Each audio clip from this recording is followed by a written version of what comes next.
Hi guys, അങ്ങനെ നമ്മൾ cinema കാണാൻ ഇറങ്ങിയതാണ്.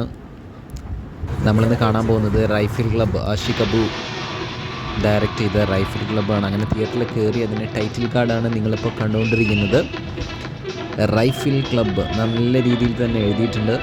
നല്ല BGM ഒക്കെ ആയിരുന്നു കേട്ടോ. തിയേറ്ററിൽ കുറച്ച് ആളുകളെ ഉണ്ടായിരുന്നുള്ളൂ. എന്തുകൊണ്ടാണ് ഇത്ര ആളുകളെന്ന് എനിക്ക് മനസ്സിലായില്ല. കാരണം സിനിമ കണ്ടു കഴിഞ്ഞപ്പോൾ എനിക്ക് വളരെ നല്ലൊരു സിനിമയായിട്ടാണ് റൈഫിൾ ക്ലബ്ബ് തോന്നിയത്. അതായത് സിമ്പിളാണ് പ്ലോട്ട്, പക്ഷേ ഇതിനെ നമ്മളെ ബോറടിപ്പിക്കാത്ത രീതിയിലാണ് ഈ ഒരു സിനിമ എടുത്തു വെച്ചിട്ടുള്ളത്. ഇതിൻ്റെ ക്യാമറ ആയിക്കോട്ടെ, ഇതിൻ്റെ ലൈറ്റിംഗ് ആയിക്കോട്ടെ, ഇതിൻ്റെ ആ ഒരു സെറ്റപ്പ് ആയിക്കോട്ടെ, ഒരു നൈറ്റിലുള്ള സെറ്റപ്പും കാര്യങ്ങളൊക്കെ ആയിക്കോട്ടെ, ആ ഒരു ക്ലബിൻ്റെ സെറ്റപ്പ് എല്ലാം നല്ല രീതിയിലാണ് എടുത്തു വെച്ചിട്ടുള്ളത്. ആഷിഖ് കപൂറിൻ്റെ ഒരു വേറിട്ടൊരു ഡയറക്ഷനാണ് ഈ ഒരു സിനിമയിലുള്ളത്.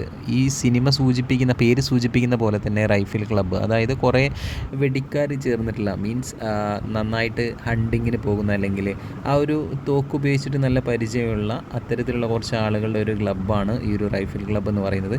അവിടേക്ക് കുറച്ച് ആളുകൾ, മംഗലാപുരത്ത് നിന്ന് കുറച്ച് ആളുകൾ കുറച്ച് കാരണം കൊണ്ട് അങ്ങോട്ടേക്ക് എത്തിപ്പെടുന്നതും, പിന്നീട് അവരും ഇവരും തമ്മിലുള്ള ആ ഒരു വെടിപാട് എന്ന് വേണമെങ്കിൽ പറയാം. തിരിച്ച് അങ്ങോട്ട് വെടിവെക്കുന്നു, ഇങ്ങോട്ട് വെടിവെക്കുന്നു. അതാണ് സിനിമയുടെ ഒരു പ്ലോട്ട് എന്ന് പറയുന്നത്. പക്ഷേ നല്ല രസമുണ്ടായിരുന്നു കണ്ടിരിക്കാനായിട്ട്. അതായത് ഒട്ടും ബോറടിപ്പിക്കുന്നില്ല, വല്ലാതെ വലിച്ചു നീട്ടില്ല, ക്രിഞ്ചായിട്ടുള്ള കാര്യങ്ങളില്ല, പഴയ ക്ലീഷേ ഡയലോഗ്സ് ഒന്നുമില്ല. ഒരു പുതിയൊരു വെറൈറ്റി ഫീലായിരുന്നു, നല്ലൊരു വൈബായിരുന്നു. ഏതാ വൈബ് എന്ന് ചോദിച്ചു കഴിഞ്ഞാൽ റൈഫിൾ ക്ലബ്ബ് വൈബാണ് മക്കളെ എന്ന് പറയാം. നല്ലൊരു വൈബായിരുന്നു. വിജയരാഘവൻ അടിപൊളിയായിരുന്നു. അതുപോലെ തന്നെ നമ്മുടെ ക്ലബിൻ്റെ സെക്രട്ടറി അവറാൻ, ആ ഒരു വേഷം ചെയ്ത ദിലീഷ് പോത്തനൊക്കെ എന്ത് രസമായിട്ടാണ് അഭിനയിച്ചിട്ടുള്ളത്. അതുപോലെ തന്നെ ഇതിലൊരു സിനിമ സ്റ്റാറായിട്ട് നമ്മുടെ പഴയതെന്ന് പറയാൻ പറ്റത്തില്ല, പുള്ളി ഇപ്പോഴും സിനിമയിലൊക്കെ ഉണ്ട്, വിനീത് കുമാർ, അദ്ദേഹം അഭിനയിച്ചിട്ടുണ്ട്.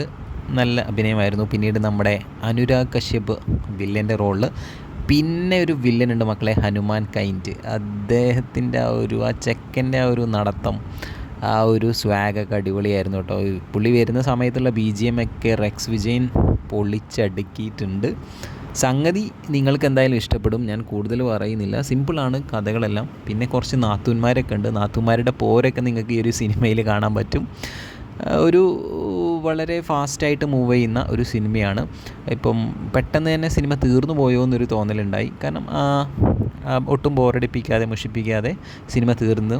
പക്ഷേ തിയേറ്ററിലൊക്കെ ആളുകൾ കുറവായിരുന്നു. മേ ബി കുറച്ചും കൂടി നല്ല ഒരു ശ്രദ്ധ കിട്ടേണ്ട സിനിമയാണ് റൈഫിൾ ക്ലബ്ബ് എന്ന് പറയുന്നത്. കാരണം നല്ലൊരു അറ്റംപ്റ്റാണ്. മലയാളത്തിൽ നമ്മളങ്ങനെ കണ്ട് പരിചയമില്ലാത്ത രീതിയിലുള്ള ഒരു മേക്കിംഗ് ആണ് ഇതിന് മൊത്തത്തിലുള്ളത്. ചുരുക്കി പറഞ്ഞാൽ പടം സൂപ്പറാണ് മക്കളെ, പോയി കാണുക. കണ്ടവരുണ്ടെങ്കിൽ നിങ്ങൾക്ക് ഈ ഒരു സിനിമയിൽ ഇഷ്ടപ്പെട്ട സീൻ ഏതാണെന്ന് കമൻറ്റ് ബോക്സിൽ അറിയിക്കുക.